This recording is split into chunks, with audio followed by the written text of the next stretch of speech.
So what else did Krishnamurti teach us? Oh, he said actually it's not a good idea if a guy teaches the others and the others are just taking it in. He said that's actually precisely what he was not about. If I apply him in my way, because he invited us to go beyond what he taught us, he said, you know, you have to get better than me eventually in 100 years. I need you guys to be further than I was. And the way I apply him is Krishnamurti said, this is me paraphrasing, okay, that we have to be able to sort of educate ourselves, to become ourselves, not just knowledgeable about linear information, but applying what he would have called his teachings, and apply them to whatever it is. Apply it to your trading, apply it to your high-level astrology, apply it to the gold situation, apply it in the legal field, in anything we do. I mean, Bruce Lee applied it in his business. And so this is what I'm doing here with you. I applied myself to integrate the whole knowing, because all the stuff that Johnny and Daniel and I and Susan and Sheila were talking about for 10 years or whatever, I soon enough understood it's just one big knot of stuff. So if you try to pull a string out and say, let's take the economy out of the world affairs and let's take the ETs out of it, it just doesn't work. You can't. I tried it by writing the book. I said, let's write a chapter about only this, then a chapter about only that. And soon enough I found that I have to rewrite the whole thing again because there are too many connection points. And that's why it seems maybe to you, because I'm Pisces, that I'm all over the place. But the whole thing is all over the place. Are we on now? Yeah. Okay. You might want to speak up a little bit. Is it good? Okay. So then, in the book Light Seeds, first of all, I wrote a smaller book called Zen of Stars. There was part 1 and part 2, where we were going into these Krishnamurti subjects. Then came a break of 1 or 2 years, because I had more research to do. And then, in 2007, we did this last little book called Foreseen. And that's kind of more futuristic, because the idea was, so there is this future incarnation out there. He may be physical in a spaceship or not, it doesn't really matter.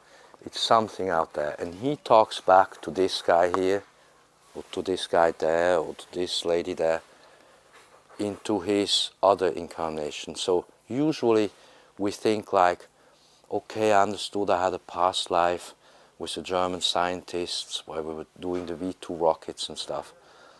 Or I was maybe the advisor to some Chinese boss in 5,000 years ago. These things are important, and you're an expert at past lives, and ideally it would be a good thing to know a little bit about what we did in another life.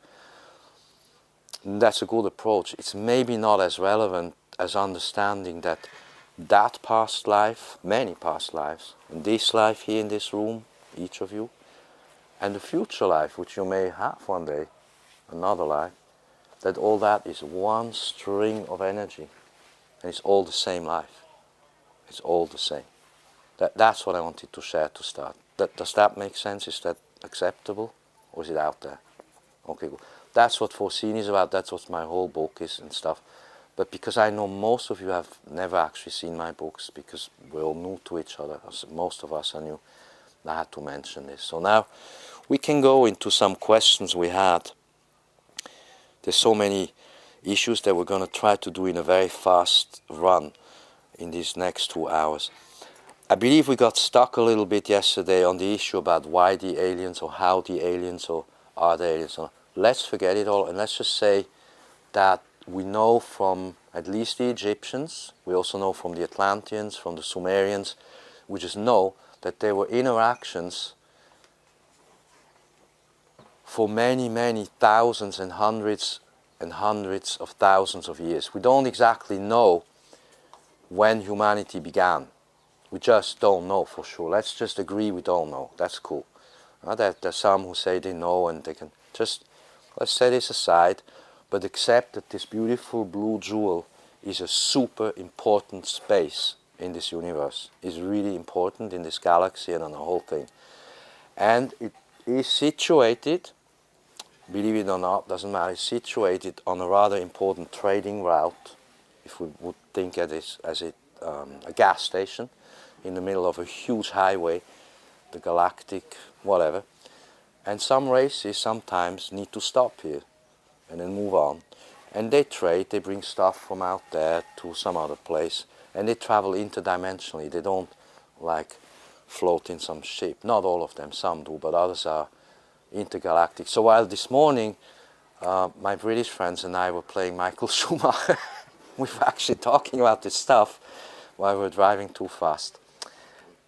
And really the whole story is that it's a very long story, and it's the oldest story of mankind. It's just something that we need to sometimes keep just somewhere in the back of our mind, because sometimes we come across situations and issues in the world, in world affairs, in politics, in economy, and we don't seem to make sense of it. We're just thinking, well, why is this going on here, and what's going on? Why do we have wars and all that stuff? And just always keep in the back of your mind that there's this ancient story still floating, and it's probably going to float a little longer.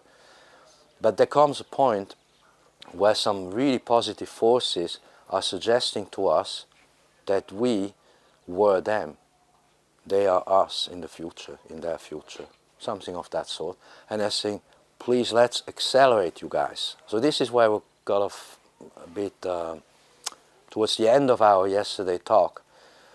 And you asked me, are we going to wait for the 2045 alignment, Uranus-Pluto, when you are going to be 100 years old?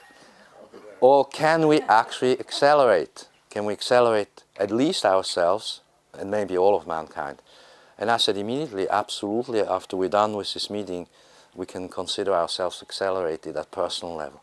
And I've seen this happen in other meetings. I've really seen, Johnny can testify, we've seen people who came in, they had no clue of who we were. They thought that's some spooky operation. Woo-hoo. And then they left us after 3 or 4 days, and a few weeks later they said to Johnny, wow, things have changed, it's different. Now, it's not because I transferred some information, knowledge, books or stuff, or answered some question. I guess there's something else going on. I don't even really know what it is, but there's a transfer of energy. It's maybe through me, it's the locations, it's the place, it's the power, the beauty of this, of everything. And then all of a sudden, things change. So now, let's do a quick... Yes? Sorry. You know, that for some of us, can you explain how does that materialize itself? When you say they came in and said the how, is that in your mind? These people came in and the extraterrestrials. Is that it just inside of you, of course, or do you actually see something? Do you speak of the extraterrestrials? Yeah, that's what you and Johnny experienced, you said. Ah, no, you mean our friends who came to a meeting with us. Yes. Hard to pinpoint. He then also got himself a little resonator, like I showed you yesterday, but that's an external little tool, which I would say that's just a contact that you can use like a mirror. Go ahead. There's also a theory that when groups gather, the group is actually forming a whole, and that, not an H-O-L-E, W-H-O-L-E, and that each of us is a component, and that the combined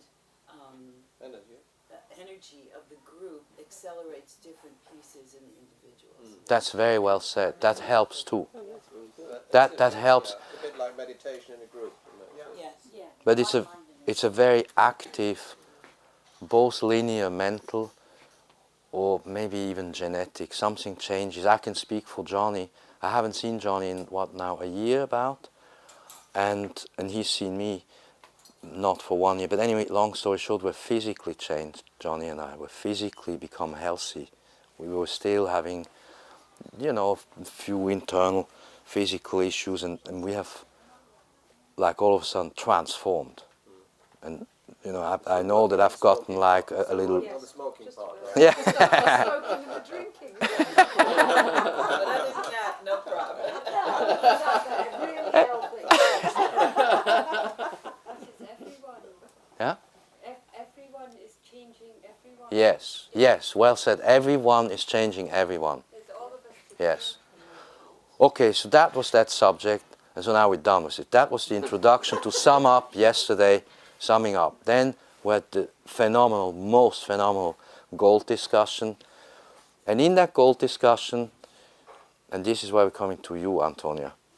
In that gold discussion, you mentioned the Roman Empire, the cycles, and I could take you even back further cycles, further back to the Sumerians, Egyptians, Atlantis. But there is a very clear 500-year cycle, more or less, roughly.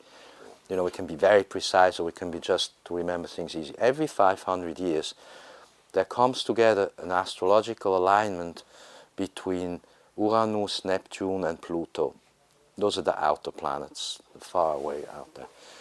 And they form a certain geometric alignment that is very similar, and one can then see every 500 years if there was a certain progress or a certain change, or sometimes a devolution. You know, sometimes history of mankind went backwards. But I don't have the time to go through all of this.